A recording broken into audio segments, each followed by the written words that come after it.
Yeah, because that's like a separate window. Hmm. Speaking of, let me double check here. Off. Right. Second time lucky. We can hear Dwayne, and I won't make the Yay. same accidental cultural insensitivity I made on the previous attempt. You are It's listening grand. to Let's Go. You are listening to Let's Go JoJo, the weekly JoJo's Bizarre Adventure podcast about weekly anime from Dynamite in the Brain and Secret of the Sailor Madness. So come along and hang with the Let's Go gang. It's Dwayne. Hello. It's Niall. How are you? And it's me, Brian. And on this week, we are talking anime that aired October the 15th to October the 21st, starting with two things which didn't air that week. JoJo's Bizarre Adventure, Part 6, Stone Ocean, Episode 20, FF, The Witness. I read out the same quick abbreviated recap of it because I watched this 2 weeks ago, because when we talked the episode we watched last week, I got carried away, watched 3 episodes in a row. Ooh. Very bold. Oh. Yes, so I had to remind myself what had happened. FF, or specifically, i.e., more like what had happened in which episode. Yeah, was sure. more the issue. So FF has lost her mouth due to the power of Yo-Yo Ma. His power is that he can imbue mosquitoes with his acid ability, which then causes it to eat holes in things. I think it's like the guys theorize that it's his spit, and I guess the mosquitoes are carriers for his spit. Is the idea? Well, that's Yes. one way of doing it. Also, Yeah. he's just kind of slobbering all the time, and like even though And they're in front of a downwind, giant fan boat. Yeah. the backsplash of that is also fun singing at them because you kind of try to figure out what the rules of it are. It seems to be whenever you turn your back on the little fecker, he's up to something. Yeah. So it's like you could be looking at him at all times, sort of doesn't work. I don't know. Yes, because FF's like, keep your eyes on him. Keep your eyes on him. I can't tell you that he's a bad un, even though he's quite clearly he's a bad un because you keep on beating the shit out of him, but he seems Yeah, to I mean, like like it. they can't say anything to the lads because FF's missing the lower jaw, and it's like if it's an automatic stand, then my best bet to save them is actually to go and murder the fucking guy whose stand it is. That solves the problem. Probably the guy who's got a hat exactly the same shape as this guy's head. It's a bit of a giveaway this time. Yeah. You know how stands look a little lot like their owners. It's a weird little thing. Always happens. See it in the street every day. So yes, it manages to attack Jolene, and then there is some like Jolene's trying to warn Anasui, and he mistakes it for romantic commands. Initially, he thinks Jolene is trying to whistle badly when it's clearly the weird goblin man running the fan boat, and it's like it couldn't be me. I have holes in my tongue. Wait a minute, he's put holes in my tongue so I can't talk. And so she's gonna. You're breathing pretty heavily. I know the romantic tension is crazy high in this fan boat right now. He's just getting all the wrong signals. She's like trying to point at her tongue. He's like, "Oh, you want to kiss with tongue?" I mean, it's a bit soon in our relationship, but absolutely, I'm ready for that. And she's trying to point his head towards the weird goblin man who's doing all this. Baby, I'm not into it. Oh. Yeah. Do some of the guards show up on another fan boat at some point? Yeah, well, they're around, like, they're doing the search Yeah. thing and saying, "Master, please, I can help you. Check it." I can hear some really shitty camouflage that somehow works until the other fan boat blows it all off because they're like fucking just like got shit smeared on their faces, twigs on their face, but otherwise you can do like standing in the boat, not even crouching low or anything. It's just like completely in view. The guards is obviously not like an eye test required to get in the prison system. That's probably but they'll take anybody they can hire, won't they? It's Metal Gear. They have that very limited cone. The cones, yes. Yeah. Anyways, they blow up those guards and steal their boat instead. Because fucking, I was thinking about this in terms of fun Taskmaster and we had John Kearns is kind of like trying to very awkwardly sabotage a task. It feels like it's a little bastard. It's just like, oh no, I've impaled my head on the fucking lever of the somehow. And I'm making loads of noise. Shut up! Sheriff's gonna get us killed! Shut up! Like, this is little Dewey's fun. Like, he'll do whatever you tell him to, which is the weird thing about him. Like, no, this is a stand that I could like get to help you, but in the course of helping you, he just fucks everything up and kills you.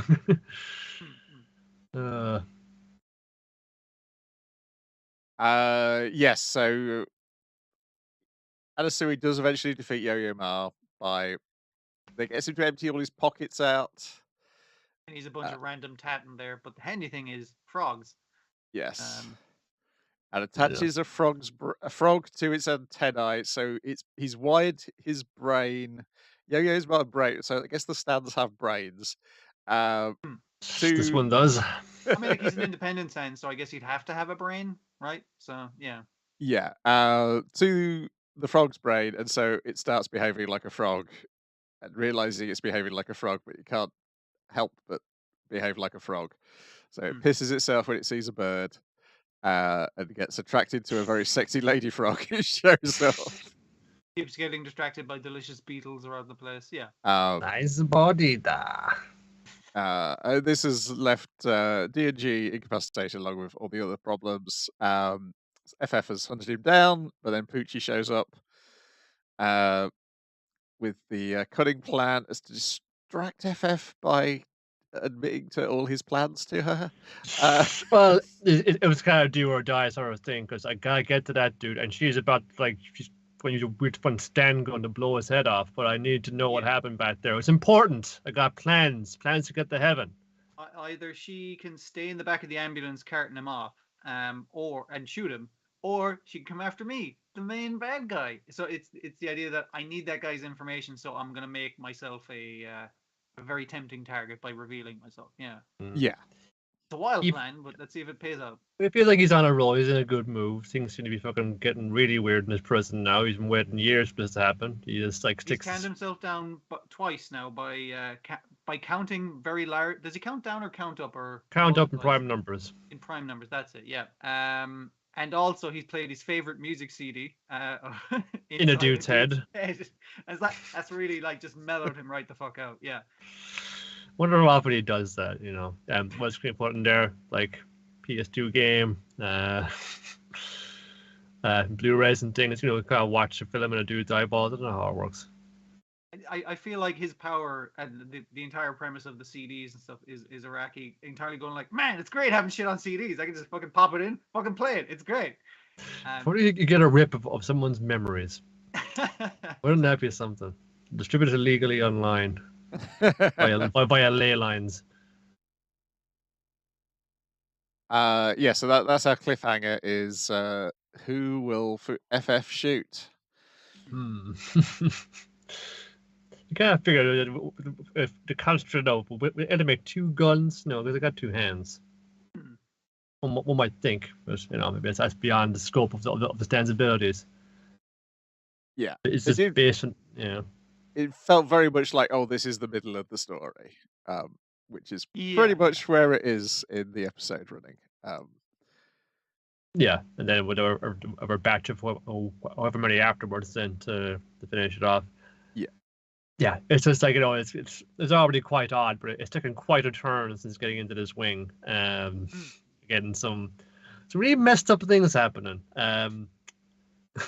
If even the one hardboiled person story was that was like the softer, easier version of it. Now they're getting a really gnarly stamp powers. People are getting their bones rearranged and they're getting melted, turning into trees and fucking some really nasty crap happening here. And it's only going to get crazier still. Indeed. Then we got Edgerunners, episode 9, and this is called, what song is it named after this week? Humanity. In which our hero walks right into a trap. So it turns out that there were files in Tanaka's head, and they were all about, we got to get David because we want to try out the cyber skeleton on him if the fancy reflex in booster is working so well on him, where you get him in there back to Arasaka and we'll attach a giant cyber skeleton to him. Yeah, and if not, we'll figure out he's got the stuff. Whatever that stuff is, we'll see if we can just yank it out of him and produce it ourselves. People. It's definitely like he takes to implants really well, so it's just like we gotta experiment on this guy. Let's test this skeleton on him. And it starts with a job again. His new gang going swimmingly, just great, except for the fact that he keeps using the Sandevistan when everyone keeps telling him specifically do not do that, and he just keeps using it over and over and over.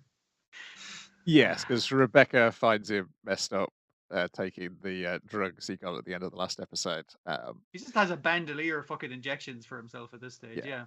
Yeah. And it's like, you got to stop taking those drugs, and then yes, they stop using the reflex booster, and he keeps on using it in every single mission they go on. And then he gets a call from Faraday pretending to be, God, my mind's gone blank on what her name Lucy. is. Lucy, yeah. Like he's plugged into her head, so he's using her headphone and her voice. That's a weird one. Yeah. Yeah, it keeps kind of like jumping around in the timeline in this as well. Yeah. Like they're here to get this job, to get this like thing inside this truck. So now they take out the truck and it goes over the side, and they're kind of figuring out what I get into it. And then we've seen it early. Like, I mean, no Kiwi is she's on the take, on the turn. Just she's working kind of both ends of this. In the armor, and like even the things of, oh, we have a distraction squad that are going to be the distraction for taking this convoy, and you guys are actually going to take it. And it's like, how do we know we're not the distraction squad? That's just how this shit goes, and it just the whole thing of like being played, and they know that this is the case. And even when I think Militech show up, isn't it? Yes. And it's just like, why aren't they firing at us? Well, it's probably fine. You should probably get in that cyber skeleton just so we can finally finish them off and get out of here. And fucking Falco expositing like all these fun saying, damn, sure it would be a shame if this job were to go wrong, am I right? Dear. Yes, and then the real Lucy escapes, and it says, David, don't get in the cyber skeleton, during which he's already 13% of the way. It's got hooks in me. It's really sore. Yeah. I'm fucking chugging immunosuppressants to get it down. Yeah, if you've played the game, there's some fun stuff, because sort of the area where they're hijacking the Arasaka truck is the same area where a pivotal hijacking happens in the video game as well. All the big action scenes happen on this bit in the set outside town. Yeah, pretty much. I know the trucks were very like kind of blocky CG looking things, but there was a nice amount of truck flips and explosions, so I'm still happy with the situation. Yeah, I think the tank as well. There's one of the routes in the game gets you one of those tanks too. Oh yeah, the what do they call it? Like, it has a name like a Leviathan or some cool. Yeah, it's got like, you got like two people have to pilot it. One of them's in your plug-in together, and then depending on what type of character you're playing, you then get very horny and have sex in the tank. Sure. All right, well, the right kind of character. Yes, and I was like, oh, when I got to another show this week, I was like, well, that's a happy coincidence of somebody plugging themselves into something which they probably shouldn't have plugged themselves into, just in order to become more powerful to take down their enemies. But we'll get to that in a couple of shows' time. Anyway, I'm sure everything is going to go swimmingly next week for our heroes in the final episode of Edgerunners. He's popped up a cyber skeleton, but he's in total control. Let's go save my girlfriend. I can handle this. Come on, gang. I'm fine. I can handle this. I can handle it. I was going to get this guy. I'm fine. My eyes are flickering all over my face. Yeah, I like the stuff with Kiwi and Faraday as well. It's like, oh yeah, Faraday's like, oh well, I'm in with Arasaka, but I'll put in a good word for you, Kiwi, as well, if you just carry on helping me out. I had the bits where he's using gravity wells to squash people into perfect spheres. That's pretty cool too. Yeah. Yeah. Fucking they're fucking taking like some risk on this thing, like is this like all untested fucking controlling fucking gravity and magnetism, and like, yeah, it's just for an experiment. It's like very unstable young man. We have a fucking interest in just going on a rampage with this thing. It'll be very informative. But I kind of get the sense as well, like, of like it's just all fucking games, and the only way to actually fucking make any changes to be a corpo from corpos all the way up. This is a fun, real intense ship for you, but like this is just fucking better and better stuff for us. We do this like every Tuesday and Wednesday, fucking experimenting on dopes like you. Yeah, I think in the game it's like that is kind of what the people in the world think they're on top, but then it's like all the stuff is like the suggestion that there's AIs who are like pulling the strings of the corporations. Yeah, Um, Beyond that, who are probably on the moon. I guess we'll find out if they ever make a sequel to the game. Then we've got Pui Pui Molcar Driving School, Episode 2, White Painted Molcar's Revenge Attack. Is a Molcar school or a Molcar prison? Yes, as we get this really tough instructor who's got muscles upon muscles, has decided that these Molcars need to be stripped of their individuality in order for them to learn how to become better drivers. because as soon as they see that practice driving course, they're just playing all over it. That looks like a fun fucking time. Yes. And yeah, Paint your whites, take your earrings out, take your flowers out. And I'm going to show you how to drive Climbs in Potato. And I guess it's purely out of the kindness of the Molcar's hearts that they don't just digest you when you get inside them.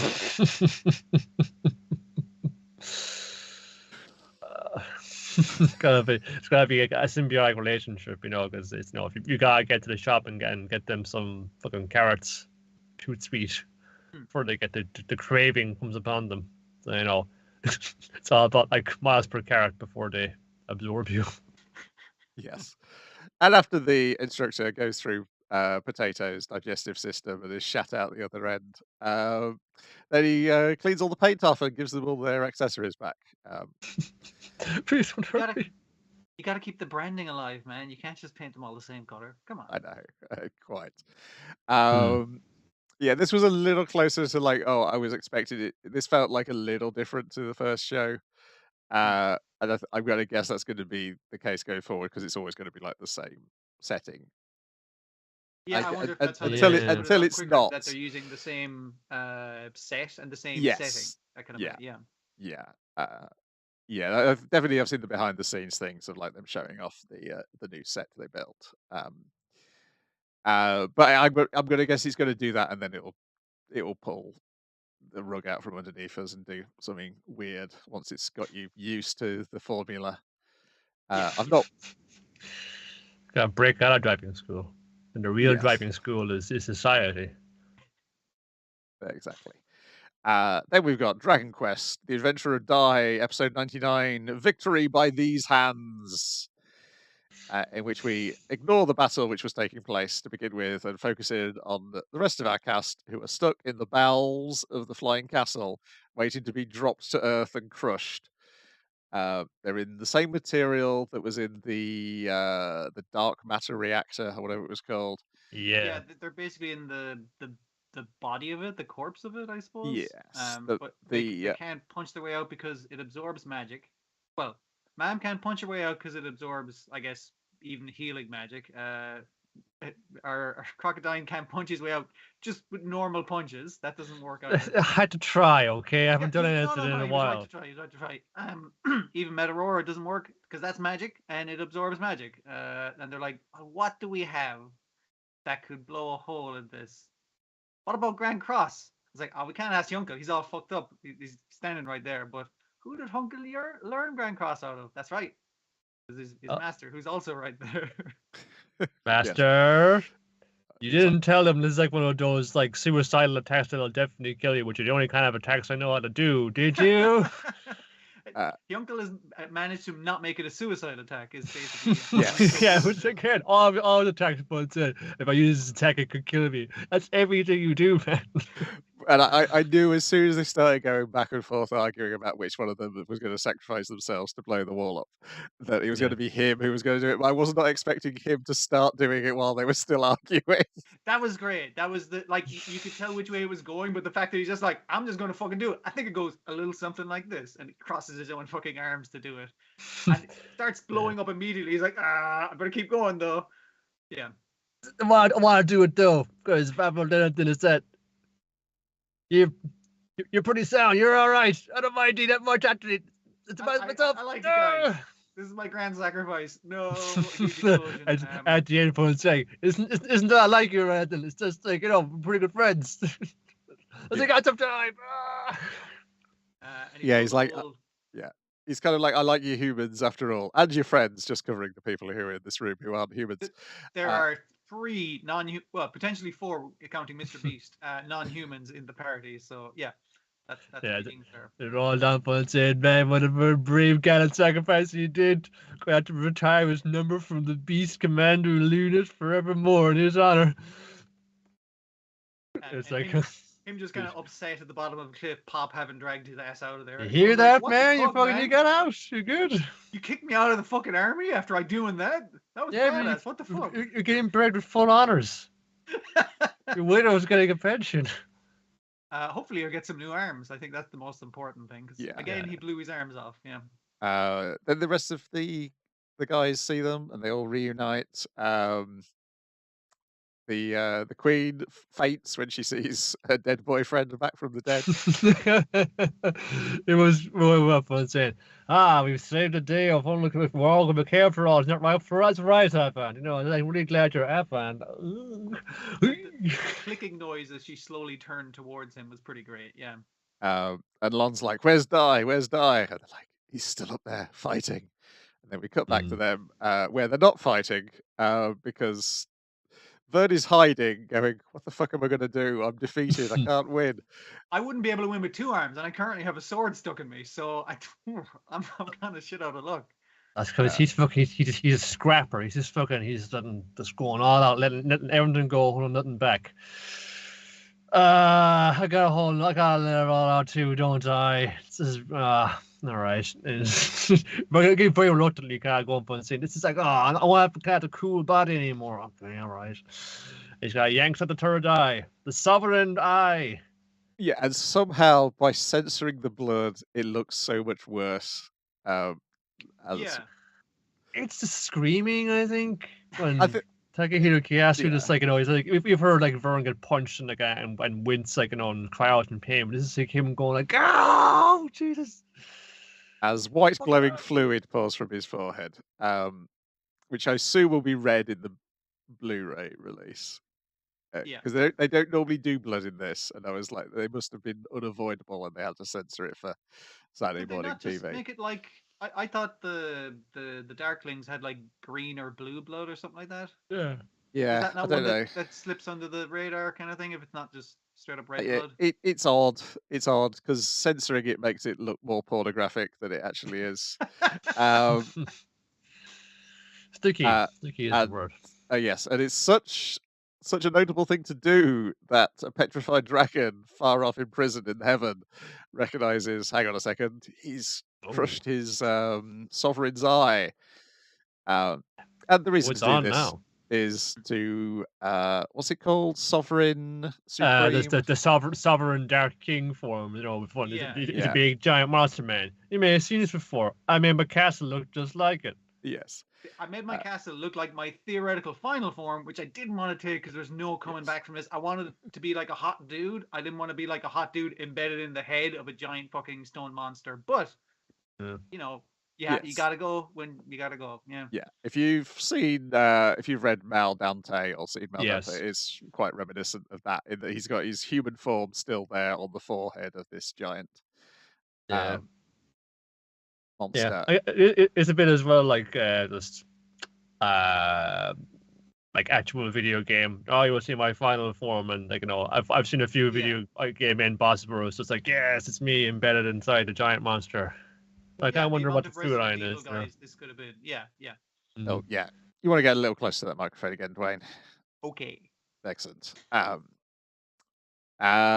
Yes, and then the animation really kicks off as if to say, this is the full episode, this is the final fight, let's go nuts, guys. Yeah, it's gotten a kind of very sort of semi-cosmic scale because the bits of the shattered castle are floated off like out into space or near space. Yeah. So this with the size of fucking Vern's form, and then like this dice little tiny little man fucking taking on like a 100 fucking meter tall fucking rock monster. It felt very Gurren Lagann-esque. It's fun smashing it into asteroids. It felt like. because it's fun. Like when they're initially fighting, it feels very very Dragon Ball Z, with the exception of when they punch each other into a rock, it looks like it hurts, whereas that usually doesn't phase like a guy in Dragon Ball. But this, like, it takes it to like that different kind of level because of the sense of scale of everything. Yeah. Yeah, I like the bit where Dai is like going through, like repeating Vern's thought process back to him and then coming to the conclusion, oh yeah, like I did. Yeah, you've sacrificed your I've give up everything as well, yes. potentially. Yeah. So it sounds like he's chastising him to begin with, and then he realizes, oh no, the reason you're doing this is because I did that exact same He's thing just first. copying me. I really can't blame him for that. Yeah. Yeah, it's Was- a really good ending. Yeah. It's like, you know, it's like, who feels in the right, or do you feel like Vern feels justified in himself? Well, I am the strongest, so what I say has to go right. But one dies and one saying, no, I have to be the strongest to oppose forces such as yourself, who would just use this for this. The end in itself is just to fucking be the strongest, no matter what it does, no matter what you destroy. Because he just wants to be the big man. He wants to be the one big man. And check it out. I brought the sun back to the underworld. They said it couldn't be done, but I delivered it. Not quite on time, but definitely under budget. Yes. One episode to go. And then I think even at this point we could probably say this is a classic adaptation Oh, of a God. classic Shonen Jump comic. You're seeing it. Yeah. Oh, please do go on. No, I'm glad they got to finish it out the way they wanted to. Like, what's fun is kind of looking at this, you'd be like, oh, I've seen this before, but you're thinking of the timeline. It's like, they fucking copied this shit. So it's glad it finally gets put to animation. I'm glad of it anyway. Just seeing it kind of resonate out, and you kind of just see, like, you know, I've seen this like taken, like, you know, like here and there. And some of us have done their own thing with it, but like, it's really like, you know, to see it doing things to kind of, you used to kind of the kind of certain formula, kind of thing in it, but even back then there was already kind of finding ways to subvert it, and it's so influential, but there was still like takes kind of little swerves and things that they wouldn't quite expect, and it was like one done like decades ago. You can still feel that originality of it. Yeah. Quite just like, you know, for one part influential as well, just like how Jesus, probably because with distance how fresh it is, because it has been a while since there was something so in its way kind of earnest about certain things of it. But again, it's because it's just showed you what you could do with that kind of formula as well. You kind of fun push, or just kind of look at those aspects from a different angle altogether, and it just makes them just seem completely different, completely fresh. Yeah, I'd be fascinated to see like an interview with Riku Sanjo, and like because I've been seeing the stuff relating to Fuuto PI and Kamuy Double. It's like, I'm sure he must have been thinking, like, what is it that's the essence of Dragon Quest 3 games in when he started writing it, and like, how can I transfer that into a comic? Because it got me to play Dragon Quest. It did its job. I spent money on a Dragon Quest game, and I will spend more money on more Dragon Quest games in the future. You're not just counting Yakuza there as well, right? Well, Yakuza helps. It was a combo of this and Yakuza 7. Yes, was the thing to convince me. Hey, I want to play a Dragon Quest game. And 11 is fun. If you've got the extra PS Plus, it's now on there this month, along with a whole bunch of other Dragon Quest things. I don't know if they're any good or not. It's the Dragon Quest Builders games, and then the Dragon Quest Heroes games are also on there. But I'm instead going to play another Assassin's Creed game. The Greek one that's just gone on there. So then other things that have gone on a long time. It's Detective Conan 1060, Okino Yoko and the Locked Attic Part 2. This is an old story in that all the detecting takes place away from the crime in an office. Much time after, in an office, while the main detective is on the shitter. Like, the whole fucking time. Yes, so the Conan's hint for Mahjong was actually about the message that Kogoro had sent from the toilet. Fucking not threw about me off the with cards. that bastard. Yeah. Yes.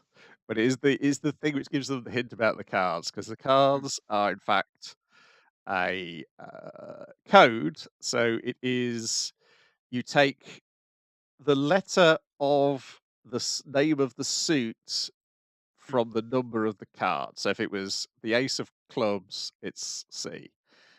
Yeah, whereas and, if it was the 2 of clubs, it'd be L, that kind of way. Yeah. and this spells. So Kono's explaining this, and then the Shigeru Shiba, suspicious one-eyed sushi chef, is like, pretty clever there, knowing all this English as a child, eh? And he's like, oh, and then he has like, oh shit, he's on to me. You'll have to help me out, Yeah, because so he I forgot how. recognizes the first word as help. I mean, that's a pretty basic word Yes, that a little kid would know in a different language, sure. And then the next word is attic, and it's just like, yes. I don't know what that word means. I'm a Right. little boy. I don't know Yeah. how to spell diamond as well. Yes, because Yeah. they're like help attack. No, okay, no, it's attic. It's the I did like them, like, because again, because we're English speakers, it's easy for us, but them kind of going like, attic, attack? He was been attacked? They're just like, no, it says attic. I can, God damn it. Hacker. Hack, that's what it means. And when you said, Brian, that like we English speakers could figure out, I was like, all right, I'm not going to look it up. I'm going to look at that fucking thing again. And I was trying to turn the fucking cards into Braille, or not Braille, freaking Morse code. Yeah, that's what I was trying to do. And I was like, no, that's not right. That's not it. I don't have it. I was just like, no, I'm no good at fucking these things whatsoever. and then the second half is Romanji of Japanese. So it's the Iru Hanin ha Himi, which is the culprit is Himi. So yes, it's the little brother's wife who is is the murderer, the one who was in the wheelchair due to a hernia. She's not faking it. She did the murder while in the wheelchair, and no one was faking their injuries. Because a wheelchair is the perfect place to conceal a crossbow under a blanket. Yes.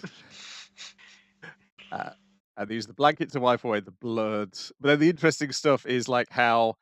Actually, I did like the wiping of the blood, because obviously she can roll backwards on the wheelchair and her feet are fine. It's a hernia is the problem. Yeah. So she's using her foot to like wipe up the blood. Yes. And I was like, oh, that's actually pretty good. I do like that. But yeah, the interesting bit is when they figure out that the brother got the message, understood the message, but he was quite happy to let his brother die in the attic. Yeah, and they figured out a whole other fucking related crime where it's like, why didn't he had his phone, he was texting his brother or kind of thing, or he's texting his brother's sister in this case, or sorry, his brother's wife. But why didn't he ring the cops? Hey cops, I've been shot with a fucking crossbow. Come help bring an ambulance. It's just like, he can't, because the reason that she shot him is he knows that he murdered his wife, her friend. And they deduce this from the picture where she's always wearing sunglasses to hide her black eyes. And the reason she's all bundled up like in a big coat and they're all wearing t-shirts to hide her bruises from the abuse. And I was like, okay, I wouldn't have assumed that. But and then the whole thing about the tree being planted is he had her body put in after the tree was planted. Yes. Yeah. So, and it's the stuff with like the ace is like that's got a really weird that's such a puzzle stupid to it nickname as well. It's not. It's based off of that spelling of the cards thing, and it spells out Yes. like HD SD card. Yes, that's it. Yeah. Because of the amount of memory space that he has. Yes, and so when he was saying to the yeah. producer that he's the real ace because he's got a great memory as well. Yes, so yeah, when he gets the call, he texts back to the brother on his wife's phone because to convince the older brother who's hiding in the attic to switch his phone off so he can't be found. Because it's like, oh yeah, oh no, And she's calling for him, is like, hey, where yes. are you? Where are you? As in, come on out, motherfucker, I'll finish the job. My murderer knows where I am. I've got to stay quiet. And it is fun, the kind of brother going like, yeah, fuck that guy. Good job, honey. You got him. Yes. And then at the end, the sushi chef's like, Conan, yeah, it's kind of odd when you see something where you don't expect to see it. Like a shogi piece, eh? Wouldn't it be weird if you saw a shogi piece in a place where you weren't expecting it? What a weird specific example. And then Conan's like, I don't understand what you're saying, mister. The pig is in the poke. But why he's bringing it up is the big question, because that part of the plot was with the other suspect of being Rum. not him. I do Yeah. hope that he's rum because there's like this weird. If he is rum, it's like a really weird thing because he's being very judgmental about the murdered husband, and it's like yeah, domestic abuse is completely beyond the pale for this guy who's second in command of this criminal organization around the world and go around poisoning people. I poison people for legitimate reasons, damn it. Yes, It's completely different. It's got a high side. Also, he's the one who makes jokes. The other two don't make jokes. It'd be more fun if Yeah. he's Rob, if it's like a villain who cracks jokes. Also, like, his it could be the character thing of design is you- crazy. I mean, like, his entire fucking premise is crazy. I'm the sushi chef who lives downstairs with an eye patch. It's just like, Yes. what the fuck? Who's an Why? amateur detective who considers Kogoro his teacher and becoming a better detective, even though clearly he's a better detective than Kogoro is to begin with. I mean, There's most people also are, so, yeah. there's also a bit where it zooms in on his patched eye as if he's looking at Conan with that eye. Yeah. It's a pretty great zoom. Yeah. Like, it could be that he's looking for rum as well, and that's why he wants the shogi piece, or it could be he's rum and the teacher is looking for rum, or that kind of thing. Yeah. You don't know which way it's going to go. Yeah. But yeah, the character design dial is imagine like a character where you picked like every single piece of his face would be a question on a guess who question. So the only way to not stand out is to stand out too much. Yes. Is he wearing a hat? Yes. Yes. Does he have tiny rabbit teeth? Yes. Does he have a big red nose? Yes. Does he have an eye patch? Yes. Wait, this guy has facial hair as well, doesn't he? He does. He has a little Hitler Yeah. mustache. Yeah. Fucking hell, yeah. He's got a lot going on, yeah. So he gets dismissed immediately no matter what you say. If I say couldn't be him, nope, couldn't be him, nope. Dear. Yeah, there's no chance that he's Does he have brown eyes? That he has one brown eye and one blue eye. Oh my god! So no matter what eye color you pick, he goes. Yeah. Well, we don't know because he's got an eye patch on. Whereas I think the other ones, they think. Does she have a glass eye? And The the other teacher guy has a glass eye, and the other guy has a proper eye patch. But Scar, he has a yeah. medical. Yeah, eye he has the patch, big yeah. scar on the cop does. Yeah. Mm-hmm. Yeah. So I was thinking about this. It was like, is it bad that there's like this villain is being identified by disability? I was like, but they've got loads of disabled hero characters long before they introduced this guy, so I think they're well on the good side of things here. I mean, like, you're literally talking about this in an episode where all the suspects have a disability. Yes. Well, an injury. They don't. It's not a permanent disability. Sure, yeah. Are you saying someone could be physically capable of committing that murder? You're telling them what they can't do. I mean, yes, come on. Exactly. Yeah, it was fun. I think we've got a week off, and then it's back with Police Academy again. Every time dear. Next on the list is Welcome to Demon School, Iruma-kun, Season 3, Episode 2, Master Bachiko, in which Iruma's human abilities come into play once again. He gets pissed off for the second time in his life. What is this feeling inside? This hatred that burns. Oh, she's just pushing me around. And he's fine with it up to the point where she's like she kind of is very dismissive, like in a real minor shitty way. But that's the bit that really fucking gets his goat. Yeah. It's just like, didn't think it'd be this dumb to know on with it, okay? Like, because he thinks like, when Lee's fucked off, one saying, I'm gonna put training with one Robin Sensei instead. Oh, what? Oh, my training is to gonna play every video game you want. Not so bad. Within 24 hours. That's not so fun. But you kind of just like, but he thinks it's something like Karate Kid stuff where I'm doing like regular chores, but actually secretly training me in guts somehow. I'll wait and see where this goes there. And then she's kind of going, no, you're pretty dumb actually. I'm not gonna quit this or nothing, but you're pretty dumb, I gotta say. Yeah, she's listing.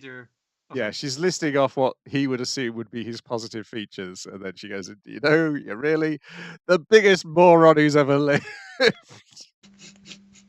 She gets a little visit though from Sullivan, who's the only person she's kind of shy and admiring of, and saying, "Well, I hope you treat my grandson does very well, and he has like a wonderful like tutoring experience with you, and he gets everything and all the achievements he wants to get out there." And he's fine. And the reason I came to you for this is because I fucking trust you implicitly so fucking much. Like you're the number one person for this job, and I know you wouldn't fuck this up. She's like, I've been fucking this up. I've been dicking around the whole. I better go actually train him now. I better stop training him wrong on purpose. I did like the conversation between the kids, like them going all over their different training regimes. Because there's like I had to play video games all fucking night, and then I like up until like we had to go to school, and now I'm here at school, and then I have to go play video games again. And the two big lads are like, yeah, we haven't went home at all. We've been trying to land a hit on the fucking teacher this whole fucking time. Our families don't know where we are. They're very worried. And Iruma's kind of like, well, I had to go clothes shopping, and I had to pick her out a dessert, and it's just, and they're kind of like, dude, that's not hellish training. I'm sorry, what we're going through is the hellish training, yeah. Clara and the other girl have got to strike beautiful poses and seduce men with their eyes. They must always be striking a beautiful Smizing. pose. And the summoners have to live in the cage with the beasts. Which is bad for your one because bunch of stinky animals all night, and bad for your man because like I thought I was going to get put in the same cage as a lady. This is hell for me. It's torture because he's a weird little creep. Yeah, the bloodline guys are just soaking wet. They're going to be drowned until it's just like you're going to be drowned constantly. That's water torture. That'll bring out your potential. Yeah. Pull up or shut up. The thief guy and the other guy are like have sent a few texts and then promptly fucking disappeared off the face of the earth. Like why did he text? Oh my! And just cut off his own text, because he went like dash. Yeah. That's really strange, but that's weird. Why would he text the scream? I don't know. Maybe it's like a text to speech thing, speech to text program. His hands were cut off. Can't type. Anyway, after the visit from Grandad, then Bachiko changes her tune after she clearly has a massive crush on him, and he's going to get Iruma a weapon and teach him how to use a bow like she does and Robin does, and apparently her dad, who is the third member of the heroes, so we know it's two of the people who are doing the training. It's the Kappa mermaid woman. Clara. Clara? No, Clara's being yes. trained. These guys have got a very similar name. Yes, like Velar, I think, or something like that. Yeah. And her dad's the third one. And you get the impression, because she's tried to teach demons this before, but demons don't have the patience, and they're too selfish to learn how to... selfish and they get easily distracted. Yes. Like, you'd have to be like a completely different species of thing to have this kind of dedication. It just wouldn't work. And I was like, I got my chance. Yes. Let me ever go with that. Yeah, so he's the perfect place to get you a new fucking weapon, right? It's called the Magic Battlers fucking club, and he's like, great. Wow, I wonder what to do here. Oh, good. I hope it's still not running because that's where we left it last. Yeah, they're like these guys. They can make any sort of wild thing, and you're like, he's like, oh, can we? Do we? I think I can. I'll give it a try. Most I can say, give it a try. Yeah, so I guess that will then allow us to have the other two main cast members back with Iruma for a bit, as they'll have to somehow. I can't remember who the other people are they put in the group now. There was that weird pervert dude. No. Yes. He's a weird pervert dude, but he knows his stuff about magical technology, so yes, gotta have him in. Yeah. Also keep an eye on him, so he does new pervert stuff. Yes. Still does, but he's less pervert. Yeah, because they showed the side and they nailed another name to the members board.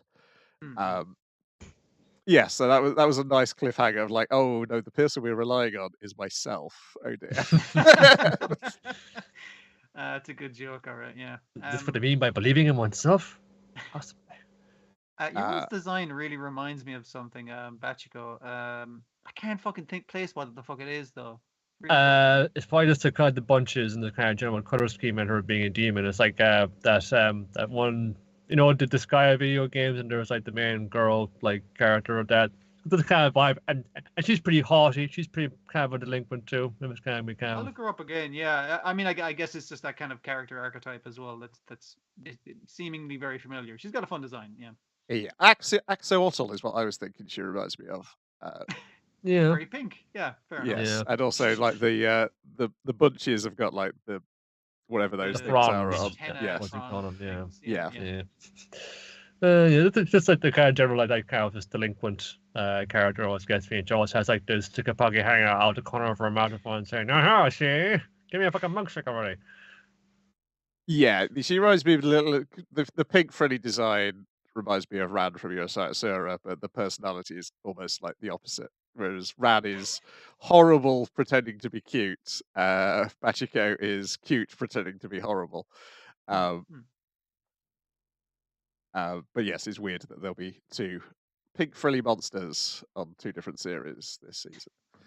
And we got some more of like the like Irumas being very familiar with dressing up in frilly, fluffy clothing. I don't know if you ever saw. It's not the current Chai tour, but the band Chai, their previous tour. Their stage outfits were very much like that outfits Clara had when she was trying to make herself look more attractive by being frilly, like ridiculously giant frilly dress. The makeup too.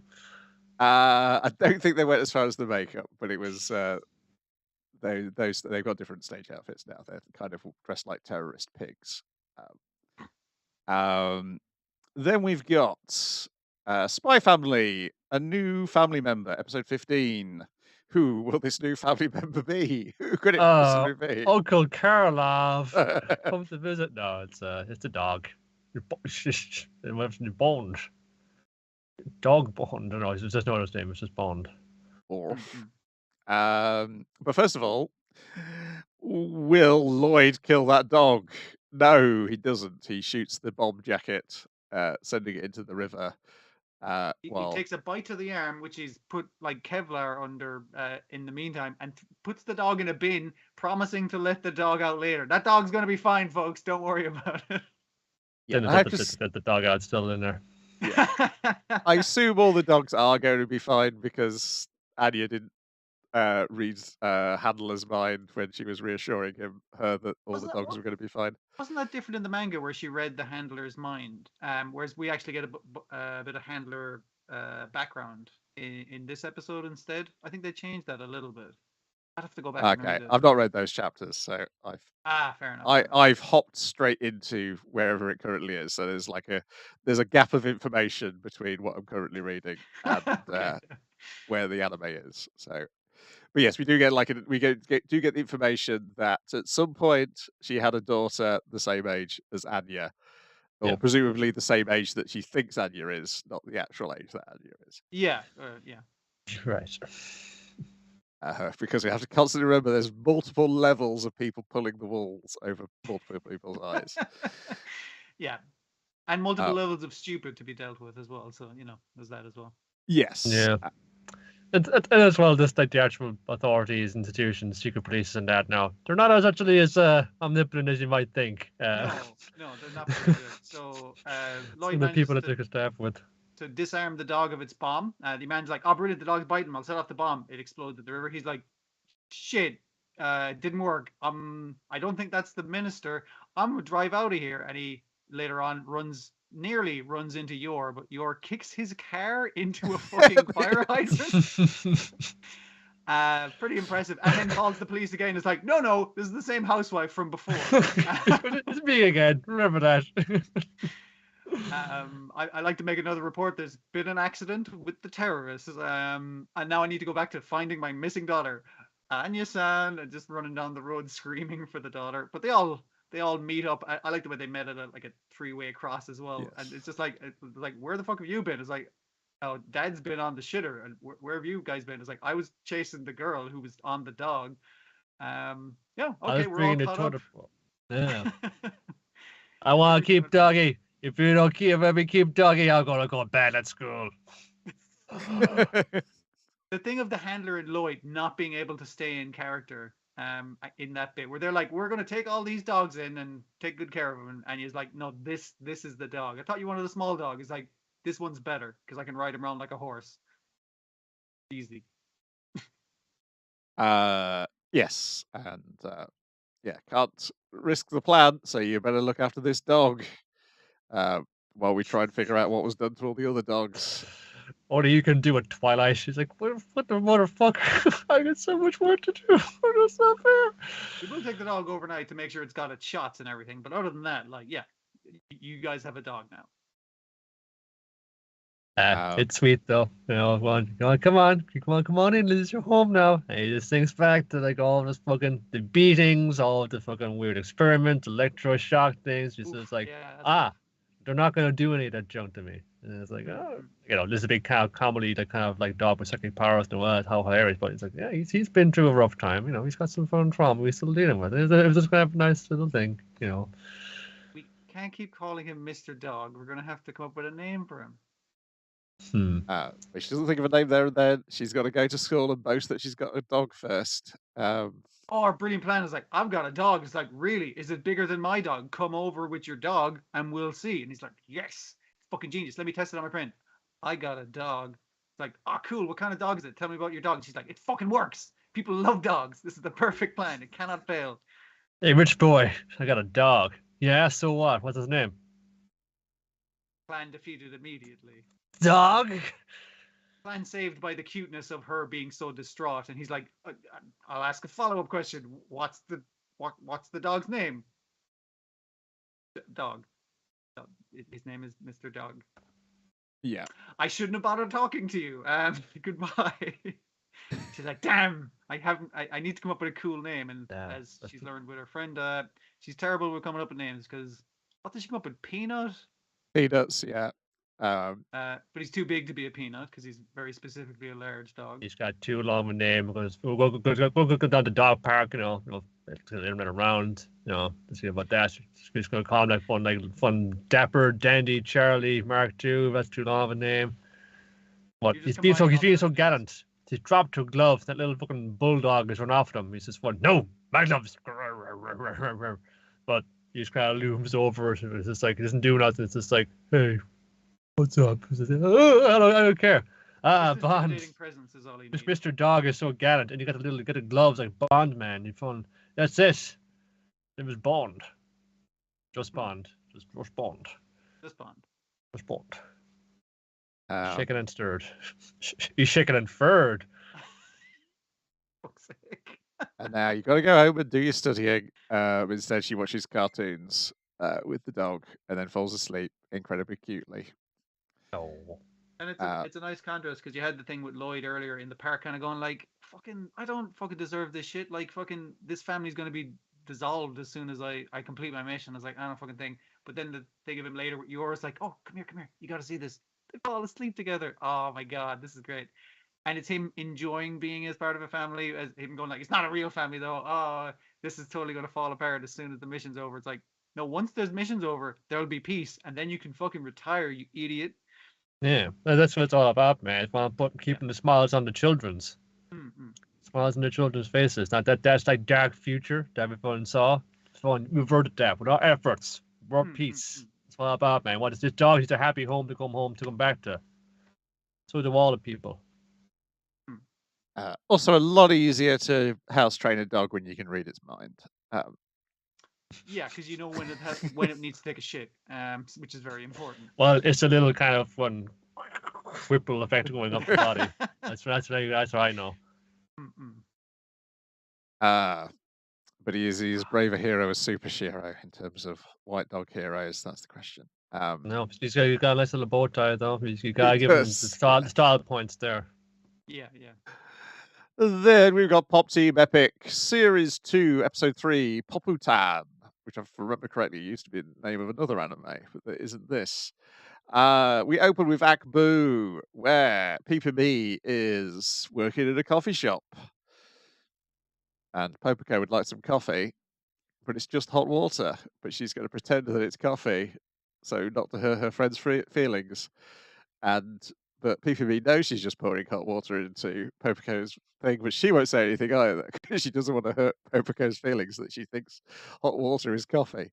And if we impose a manly face over them as they're having this internal Yes. thought, the same manly face on both of them, then it would be funnier. Yes. Yes, the manly face is like where their tonsils would be. It's even funnier. Also, their mouths are just shaped like coffee cups. It just kind of just whoop, comes out Yeah, in the yeah. dish. Then we get the opening credits. Then we get Space Neko Company with Poputan, which is our main story this week, where the girls have been turned into extra super deformed because they're super deformed in the first place.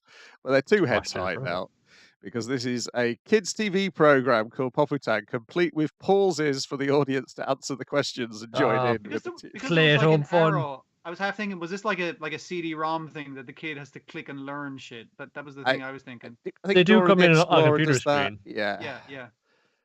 Like I was wondering, was it referencing a specific program rather than a specific children's show? Computer program, rather. Yeah, I think it's a specific era of children's shows when they were trying Yeah. to look like computer programs to connect with the Yeah, kids. to make it popular. Okay. But Yeah, that makes sense. it's those pauses where they wait for the audience to say, "What's the thing?" That's very Dora the Explorer. Yeah. Which thing would make Popico the happiest right now? That's right, a big stack of money. Like the way it starts off with the initial thing of like, we're going somewhere. Where are we going? To stand outside a farm that has the word farm written over it. It's just like, okay, fair enough. It's all very obvious, and then you have some of the jokes like that, but also you have that fucking creepo farmer hanging around. Get that fucking guy. Let's go have a barbecue and eat some sausages. Want to see my sausage, kids? Torture. Yes. And they keep on putting him on attaching to a log in front of a circular saw. The music every time they go to kill him is superb. It just kind of just cuts right in and perfect like cut right out as well. Yeah. Dipper-dipper-doo. Hello, Mrs. Cow. Can we get some milk? No, I want you to go to the shop and buy yourselves with money. Ah, it's Punchy's here. Now, which one of these is the milk? That's right. The vegetables, the meat, and the beer. That's what you'd be doing instead. Why Barbecue. the fuck would we drink milk and eat cake when we could have a barbecue with beer? Yeah. This is one of the better ones for like the two sides of it because you get wildly different like approaches for each of them. Because the first one was funny. It was just like the premise played straight, for lack of a better term, and the second one was just like, we don't fucking care anymore. We're just gonna talk constantly. It's just a script. I don't fucking care. The first half is voiced by the voices of Pikachu and Meowth. Yep. And the second half are the leads from Jujutsu Kaisen, but I think they're also the leads from Tokyo 24th Ward, where one of them plays a character called Shooter Aoi. Which I'm sure is probably not a coincidence. But yes, probably more famously known for being the leads of Jujutsu Kaisen. Yeah. Then we've got Keiko Matsuda with another B-side story. This time, the lads are building a robot, but they've I can't remember their names. Has spent too much money on the robots, so they're going to have to cut costs, which they do by pulling one of the bunches off the male Popico's head. It's done as such as just kind of move, though. It's just like, you don't need this. Yeah. I mean, it's weird because the gags are the gags from the strip, but then there's an extra layer of gag in that it's the gag from the strip drawn in a completely different style. It's just it's just like, this very sensual layer put on top of it. If you say anything, it can be an innuendo, but this is kind of if you animate it, if animated a certain way, anything you animate can be an innuendo. Then it's another Kazuki Sekiguchi pop team cooking, where this time they're cooking bell peppers, and Popico throws a tantrum. Good vomit sounds from the actors there. And then PPV walks in dressed as a bell pepper, and then tears her own outfit off. Then the Space Neko Company with Nanachi ranking. where they rank the 5 things that Nanachi from, is it Made in Abyss? Made in Abyss, yeah, that weird Yeah. rabbit person. Would Yolk. like to eat. Yeah, I wasn't sure if this was like a fan vote where we want to see that character's reaction to eating these delicious foods or that kind of thing. The reaction is the same. Yum, delicious food, basically. Yes. But yeah.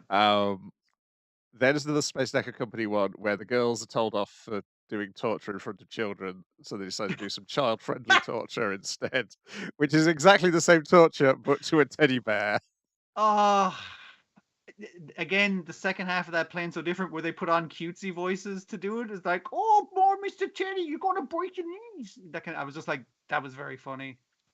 A good variation on the joke, yeah. I think this is a new person who we've not had before, Asami Ike, where Popoko wants to feed a giraffe, and it's very cutesy, and it's got this great sort of animation you see in a Sesame Street thing until it feeds the giraffe and then draws the giraffe's tongue in an incredibly realistic manner. Literal. And so she has to wash her hands on a dolphin. There's 3 kamikaze doga ones. We've got Popoko is going to sneak up and surprise a sleeping person, which turns out to be Peepee, who's wide awake with her face right at the door as Popoko opens the door. Then Popoko is so cute in her glitchy computer graphics running T-pose. Don't get too close. Just noodle them out, and then the X-Files zoom in on Cthulhu, who's also falling through the map of the world. And then there's a Chocobo Dungeon sketch. Which we gotta give the sponsor their 10 to 15 seconds. And then the end credits, the girls in live action invade, first of all, King Records in the first half, and then Takeshobu Publications in the second. I think my favorite part is them interfering with the meeting while the guys are really trying to fucking ignore them. I thought that was pretty good. Gotta get to the lift. The lift was pretty good, yeah. Her head is too wide to get through any normal door, that kind of thing. I was noticing with like some of the movements of the various animations of them in the opening. They are like have the kind of motion of somebody in like one of those giant costumes. So yeah. You got a few of these on hand they can just messing around with. This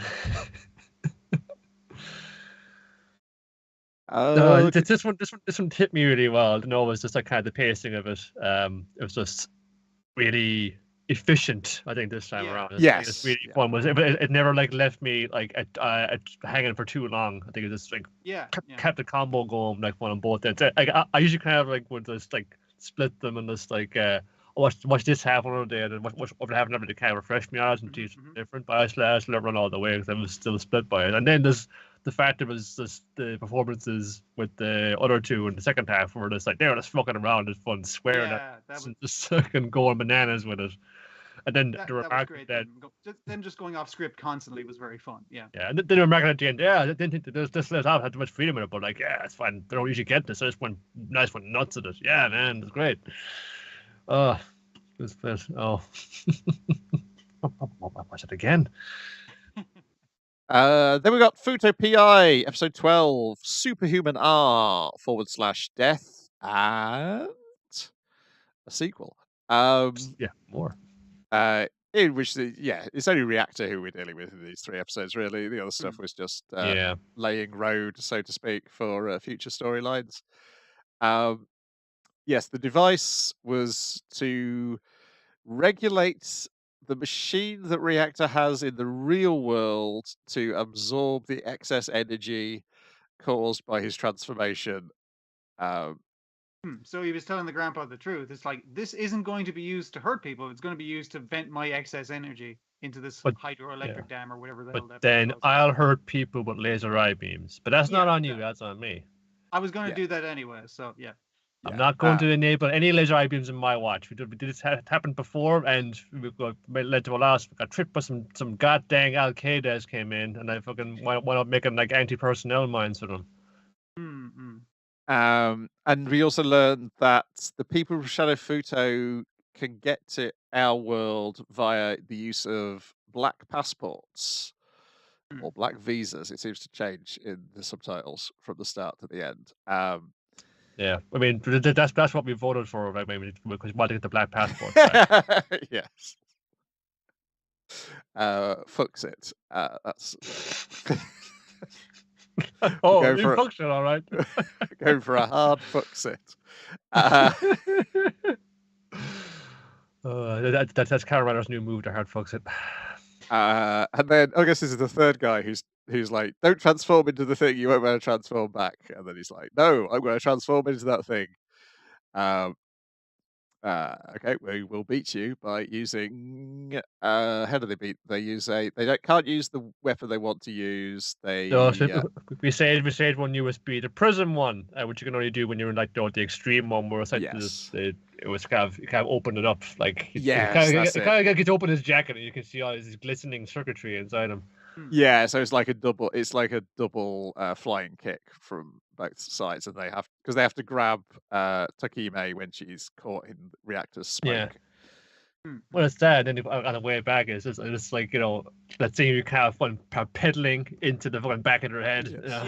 Yeah. The God, what was that Liu Kang move? Bicycle kick, wasn't it? Where you just like, yeah. Sideways bicycle kick is just travels across the screen rather than going up. And the reason they're telling him, oh yeah, you don't transform, you have to transform back. That's because when they showed up at this place, Axel brought his robot along. The robot picked up the reactor they'd built for reactor and hurled it across the room, breaking it, so he can't drain himself of energy any further. Yeah, he's nowhere to vent off the excess, so you're gonna burn out basically. Blow up real good. And I questioned, Kamu's decision. They're kicking him off the dam where he'd explode. So right in front of the dam, because you might defeat the villain. You could have destroyed the entire town you love so much.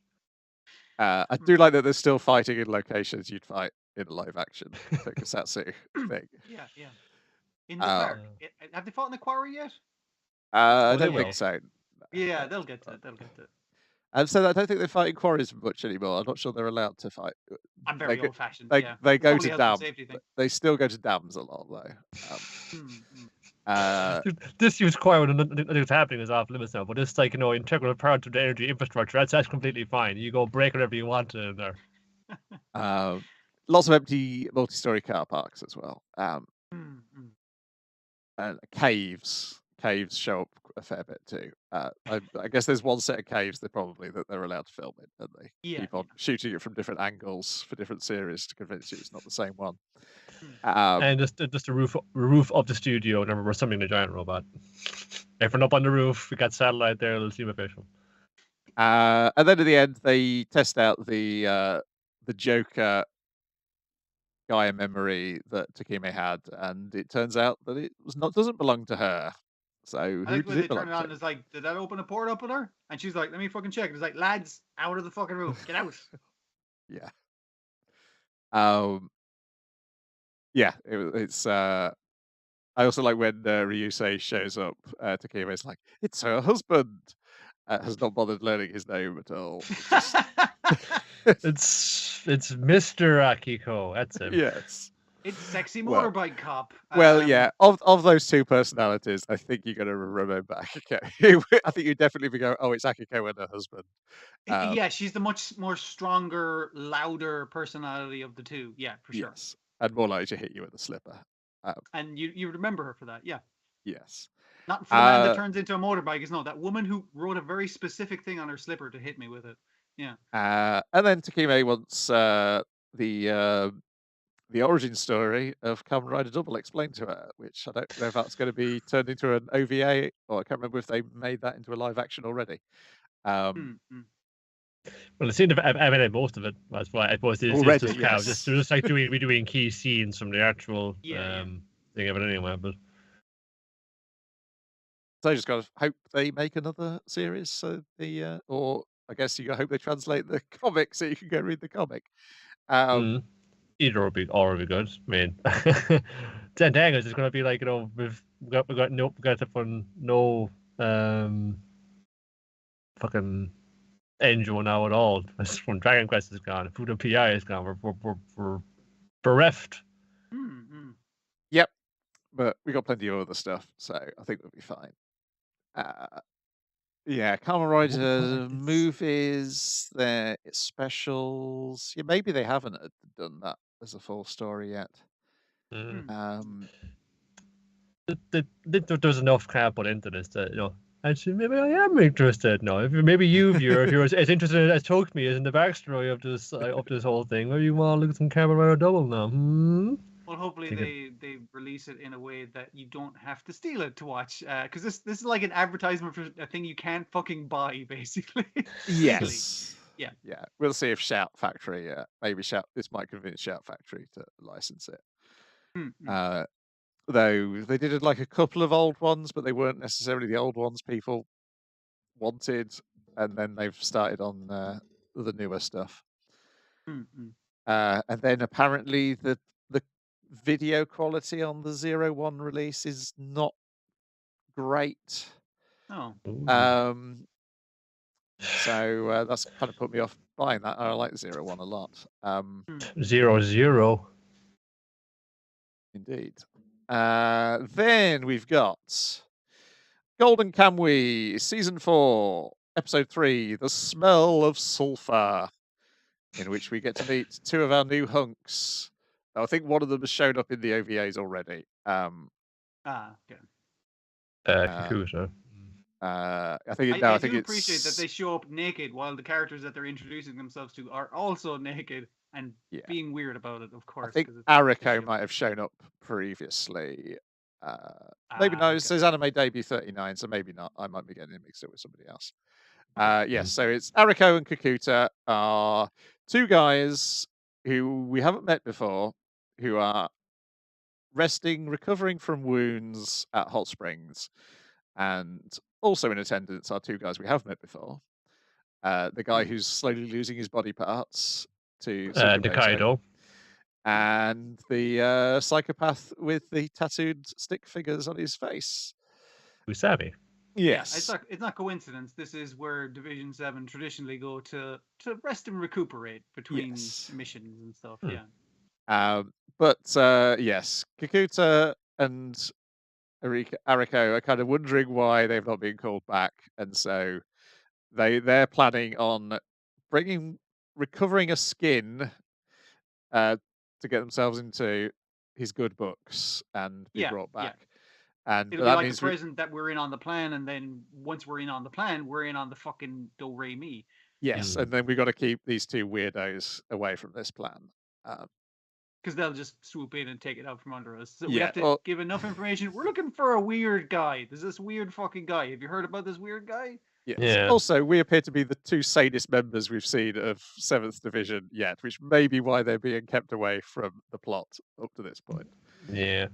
Well, it's kind of had little things. Kakuta is the weirdest thing he does. He gets trophies off the battlefield. So he's clicking guns and little bits like that. Yeah, that's more like a little obsessive thing, but it works out in his favor when he gets shot and the bullets are blocked by the many guns that he's wearing. Yeah. That's such a great reveal. And Ariko then he's an Ainu himself, so he may have some conflicted feelings about pursuing like the goal for which his kinsmen were murdered for. Yes, he has like an unaccounted for 4 days at the end of this episode, which I'm not sure they make clear in the episode, but it's clear in the comic. The man says, "Where the fuck is that guy? I better go find him," kind of thing. Yeah. Also, if you like Tony and Joe, then this is the episode for you because there's plenty of him as well. I like going Tony Angie. It's a fucking hard go of it, but I like. So yes, Hijikata has sent spies to this Hot Springs to see if they can get any of the skins that 7th Division have got and bring it back, and also like try and find out what they're up to and relay that information. Yeah, I mean, like, the guys are talking about it constantly as you're giving them massages and stuff, and they're just like, "Yeah, so Tsurumi's going to be up here in a week," and it's just like, "Oh, fantastic! Well, we could fucking probably hit him on the road." They're gathering intel basically. Yes, and also being very bad at doing massages. Yeah, they are better spies than they are masseuses. Yeah. Tony Angie's pretty good, but he has a touch, man. You know, he has like the magic fingers. Pretty good. But to hear that someone around was like, no, I saw a dude with a weird kind of clothing pattern, and then like, no, he was wearing getter because I kept going. So that's weird. We can be walking around in the snow like that, though. That's fucking weird. Also, he may have been naked because that's a tattoo you saw. It's like, holy shit! All right. Because they're trying to describe it to the guys not as a tattoo. It's like, well, maybe it's like one of those Ainu patterns. You know, the way they have like the patterns on their clothes. It could be one of those.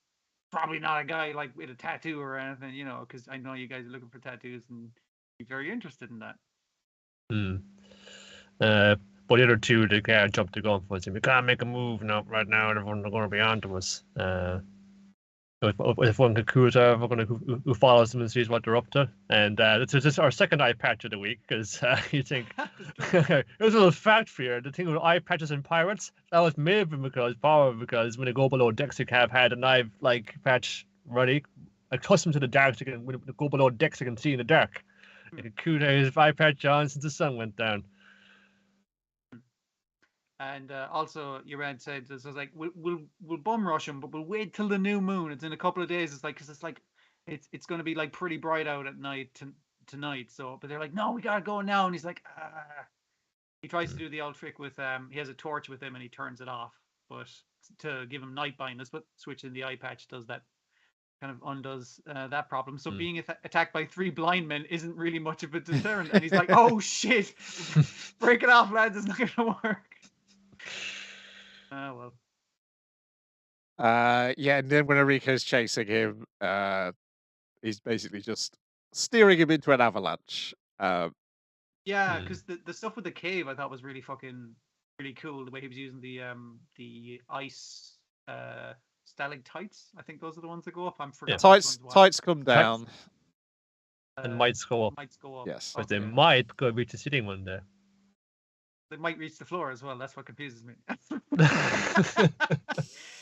But yeah, like him kind of dodging and weaving in between them and using the cracks in the ice to try and track them. And then your man realizes, we can't use a torch in the cave because he'll see us. He's like, wait a minute, this guy's going in the cave like he's a bat or something. I can just use a fucking torch. Oh, there he is. Get him. And your man's like, oh fuck. But yeah, he manages to, on his own, as a hunter who like knows the mountain like his backhand because he grew up on this mountain. He steers him right into the place where he's an avalanche. Your man's like, what the fuck is that noise? Ah, shit. You got me. And then, yes, apparently he skinned him and... Yes, definitely skinned him. In the 4-day gap, definitely dead. Because avalanche, as we know, was like, no, because we didn't find a body, didn't see a body, didn't see him get like, turned to none of that. But no, he's definitely dead. Yes, definitely. For sure. He did notice the Ainu thing as well, which again is probably going to be at least a clue in itself that he only brought the part of the skin that was necessary because he could see it was cut along the the median line where you'd skin an animal. He'd recognize that as a hunter and an Ainu. So that's definitely a big old hint for him. But sorry, dude, I could only bring his skin back because like tracking a body through the fucking avalanche fucking snow, it wasn't gonna happen. Also, his gun got lost in the avalanche. I know you collect guns, but I couldn't do it, man. Got you his bandana though. Oh, sweet. Gonna rock this. A trophy's a trophy. Yeah, I'll take it. That. It's pretty sweet. I can pull this off. Yeah. Meanwhile, our main characters are enjoying a snack created by a granny chewing it and frying. I mean, like the main points that made me laugh in this show was your man keeps washing his fucking dick, and then the other guy's washing his asshole. That made me laugh pretty hard. But then this fucking bit came in at the end. I was like, all right, ending up. It's fun. He's washing his ass, and then he spits water out of his mouth. He says, "Whoa!" What a trick! I learned that one in the war. Well, we get shot a bunch of times, so we route your fucking inside's a weird way to do it. But through. Once you know how, after that happening to you, it's a cinch. But Granny's cookies, delicious, and you will ask for more. Yes, because Shuriashi was reluctant to eat them to begin with, and then we see him completely pissed, demanding Granny make some more for him and feed them directly into his mouth. It's just the way they get reduced to this infant snow, the more they drink regularly. I don't know, it's just like because they're in so many kind of cozy little huts and things, it's kind of regressed. from toddler stage. It's like, I want squirrel brains. No, it's so good. But meanwhile, our 7th Division men are not quite so happy. And Kaito wants to know, what does this Russian word mean? And it's explained to him that is Russian for, what's the next episode called? Spoiled little rich boy. Yeah, It's spoiled. what you'd call like the son of a rich man. It's like you didn't achieve anything by your own fucking merit. You just got there because bougie daddy fuck. You got there because of daddy's fucking money, basically. That's what Trust that word fund, means. baby. Where did you hear it, by the way? I mean, like, I'm explaining this to you as if it hasn't been used directly at you, but where did you hear it? Put it in the paper. Yeah, 2 places, which was made him suspicious. We'll find out next week because we finally get his flashback and he can have the correct personality from here on out.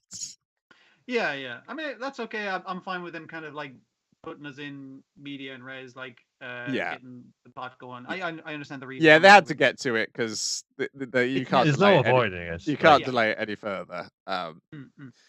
Because it ties into, like, because he's like the little fucking wedge in the bottom of this, and then it's just like, well, now he starts doubting, and then the doubt spreads out from him. Then right. Yeah, because we've seen him like go from this goofy comedy character, and then he's by the end of the last season, you take him a bit more seriously, and you realise, there is some nugget of good within the goofy rich little kid that apparently, which we know that it was Ogata is the one who we saw calling it at the end of the last series. Yeah. But we don't know where he's heard it before, as we will find out next week. Because that's where this flashback should have been, immediately after Ogata calling him that in the hospital. But that would have been a weird ending to the series. Yeah. We'll start to this. We want to get back. Well, what's everybody getting up to? What's their plan now to find the gold? No, you gotta get everyone back into the swing of it again. Yes. And it opens on the scene where they're being pinned down by a sniper, and they're like, "Oh my god, we gotta get fucking." Like, there's too much for him to mull over it. Like, is the logic? Whereas now they're in a bit of calm, and he's like, the fuck does that mean? And he asks someone, like it gives them the space to. Yeah, it just doesn't quite have the same thing of, like, in the comic. It's like he hears that phrase and then all of a sudden he's rushed like a decade back in time of like, oh, I've heard that before. Hang on a second. What the fuck does all this mean? Like, it could work on the show, but works better in print. Not in between seasons, like not at the end of a season or at the start of a season. Yeah. I think it's just hamstrung by the pacing of what they've ended up with. But we'll get to it, and it's one of my favorite bits of the comic because it changes so much from here on out. We'll talk about that next week.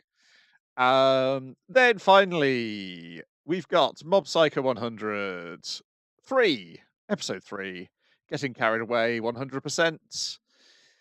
In which, hang on a second, girls are talking to Mob. Am I popular? What does this mean? They're just looking at me, from off scans. I know I did talk to one of them there. Just said, "Hey, how you doing?" I said, "I'm doing fine. Yourself?" I was like, "No, okay, I'm good too." Anyways, I gotta go. She was totally into me, so he helped out the girl he fancies. He helped her out of a bad situation where she accidentally sneezed a bunch of snot into her own hand. It happens, and got her out of the bad situation. She's like, "Yeah, I'll see you later," which implies that she wants to see him later, which means she's into him, right? And then there's 2 other girls who are like, "Hey, you promised you'd meet up with me at the thing," and he's like, "No, you should meet up with me at the other thing." It's like, they want to fucking go out with me. They're fighting over me. I love it. He's kind of looking around the street. It's like, all the girls are looking at me. Damn, I'm hot. And it's fine. Not because my sense of fucking self-satisfaction has caused me to morph my face into a chiseled hunk visage. Meanwhile, there's somebody else who's thinking about maybe I could be popular. That is Dimple. There's an awful lot of divine energy flowing through that piece of broccoli going to no use at all. It's not even fucking using it. It's just a stupid piece of broccoli. I'm gonna get some of that. All these weirdos, all these freaks are down here. These fucking hippies, it's fucking about world peace and fucking being one with the universe. They need a leader. They need like someone like me. Okay. I'm thinking. They did add the extra stuff in the second season where we did get some of Tsubomi's personality, because I think in the comic at this point this is the first hint we have of any of her personality. Okay. is this scene of her worrying about her looks, or Hmm. more, and like assuming that her friends will be meaner to her than possibly they would be. Yeah, Yeah. no, she got a lot more personal kind of growth and stuff in the last season as well. Yeah. Yeah. Everyone's got problems, man. Yeah, exactly. Yeah. Yeah, because I was struggling to remember. I was like, I'm sure it was something, and I was like, oh no, that was original to the anime, not the comic. Because I can see it going both. There is definitely an appeal for her to be like this person who Mob has like entirely imprinted, not even a personality on her. It's just like, man, she's beautiful. She must be lovely, and therefore I'm going to behave like this, even though And there's no evidence to back it up. and it's nice to have the character who's like the cute popular girl or whatever be like conscious of I can only maintain this position by maintaining this essence of perfection, and if I'm ever seen to be flawed, I will fucking topple Yeah, immediately. it reminds me a bit of the girl from Psyche K, Mm-hmm. the popular girl there. Obsessed with Um, popularity kind of thing. Yeah. yes, yeah. But yeah, so yeah, it's like, oh, we've got more of the photography club girl and the psychic club girl, who both well, she wants to take Mob to the cult. What They Psycho both want to Helmet cult. exploit him for different reasons. Yes. That's what it is. They do. Like, she thinks we need to go down and fucking cover this shit because this will help us find the psychic helmet leader of this fucking whole magic tree thing. And the other one's like, no, we got to go down to this thing, and you're gonna fucking claim to be that guy. It's the perfect plan. You look just like him, coincidentally. Yes. So, you know. And Dimple's like, me and you together, we could do it. But that's not going to happen. So Dimple has grown his own body by the end of it. The grossest body he could manage. Out of Yeah. broccoli. Mhm. The actual real leader of the cult, Psycho Helmet, is here, who looks like a poorly drawn mob, which is a great concept. Just like his poster. Yes. It's like it's poorly drawn, like in a kind of no offense to the way one fucking writes, because he's a fucking magnificent writer. The way he draws very, very poorly, like a child, in the funniest way, like because he nails those faces every fucking time. But it's also like as if it was drawn by a plant, because it's just a man made of veins. It's really gross. Had a papier-mâché quality to it. Yeah, like if you weren't Yes. very good at I gotta rig up like a graven idol for this cult, like, you know, too sweet. When I got 20 minutes, you know. Yeah, There we go. Well, you're not very good at getting that smooth fucking surface on it. It's all like pulpy and just veiny and gross. Yeah. Heed my warnings. And what's funny about it is all the cults initially like going like, no, that's not what the broccoli is. The broccoli is the fucking second coming of etc. etc. They all have their own theory as to what the tree means. The window to the universe, man. But it says silence.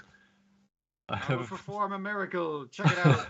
More broccoli. Whoa. Yeah. Eat your greens, or die, or be damned. Yeah. It's going well for him. He's right back into it, because this is all about kind of settling once and for all. He's going to be leader of this cult. You know, I think he's putting a good case forward for himself. He has experience, as we know. And the amount of people like the photography one is like, oh, there's Mob. I guess he fucking went through with it all after all. And Reagan's watching the live stream in his apartment. He's like, oh, Mob fucking did that thing I told him to do. Good job, Mob. Wait a minute. Oh yes, because Regan was initially discouraging from going along until he saw how many followers they had, and then That's he was fucking like, money. You should get down there, you know. Every young man should start a cult at some stage, Mob. Fucking go for it. We've all done it, you know. It's a bit of fun. I mean, you know, guys got sow some wild oats, you know, start a new religion. Whereas Mob was waiting for chase two rabbits and you catch none. He was waiting for the girl and she never showed up. So now he's waiting for the other girl and she also did not show up. So it's like, I guess I'll keep waiting. So he has no idea of any of this.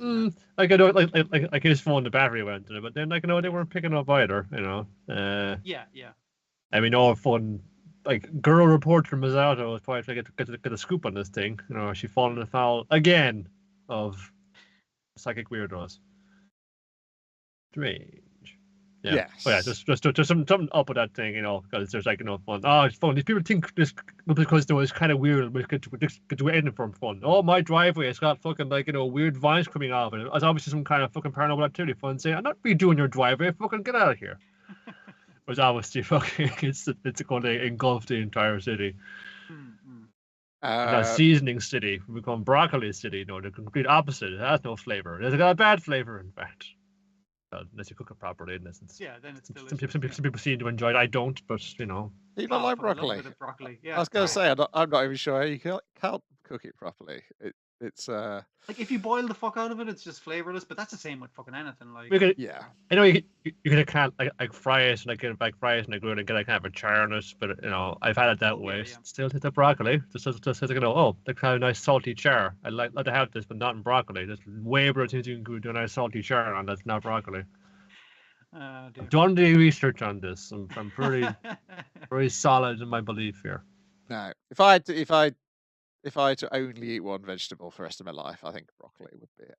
I'm pro broccoli. I'm pro dimple. Pro psycho helmet. It is an agent of the devil. It is dark forces of our solar system, our subconscious, sprung forth into our reality and threatened to destroy us.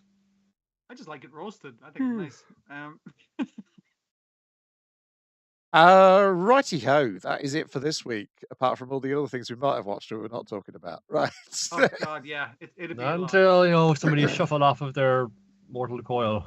Yeah, a couple of things will be next week. We will say goodbye to Cyberpunk next week and Dragon Quest, and we say goodbye to Fuuto this week. So that's less things to watch next week. It feels less like a goodbye because it's like there's more coming, but in what form we don't fucking know. So or when. That's true, yes. Dragon Quest is very much wrapping up, though. There'll be no more of that unless they adapt the other Dragon Quest manga. There's probably been the other Dragon Quest TV program there was. Yeah. I've only had 2 things extra I kept on besides these 2, but that'll fit in nicely then when 2 other things shuffle out. Yeah. For me. Otherwise, we will be back next week with hopefully on time. Bye for now.